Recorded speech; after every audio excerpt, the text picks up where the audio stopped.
정부는 수도권 주택 공급을 10만 가구 이상 늘리겠다는 목표를 내놨습니다. 특히 공공참여형 고밀 재건축이라는 방식이 새롭게 도입이 됐는데요. 이름에서 유추할 수 있듯이 용적률 완화 등을 통한 고밀 재건축을 공공이 추진하겠다는 겁니다.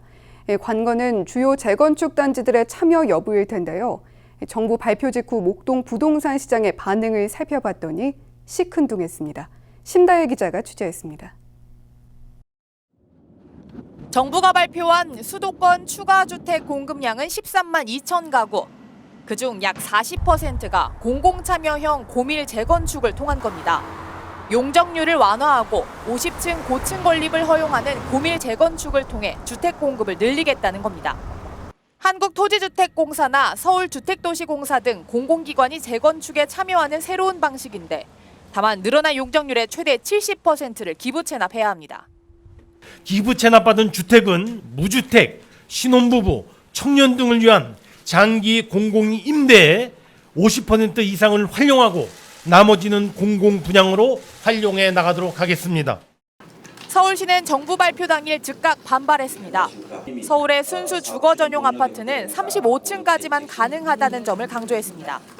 또 재건축 조합들이 수익의 90% 이상을 환수하는 공공 재건축에 참여하기 힘들 것이라는 실효성 문제도 지적했습니다. 부동산 시장도 공공 재건축에 회의적인 반응입니다. 공공 재건축 추진을 위해서는 조합원의 3분의 2가 동의해야 합니다. 14개 아파트 단지의 대규모 재건축을 추진 중인 목동. 부동산 전문가들은 강남과 목동 등 대규모 고가 아파트의 참여가 저조할 것이라는 분석을 내놓습니다.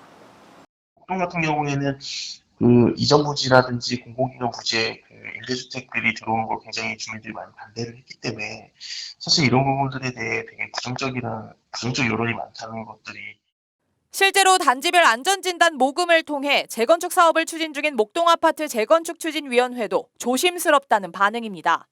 목동 6단지의 정밀안전진단 최종 통과 등 청신호가 켜진 상황에서 공공재건축 참여 결정에 신중할 필요가 있다는 입장입니다.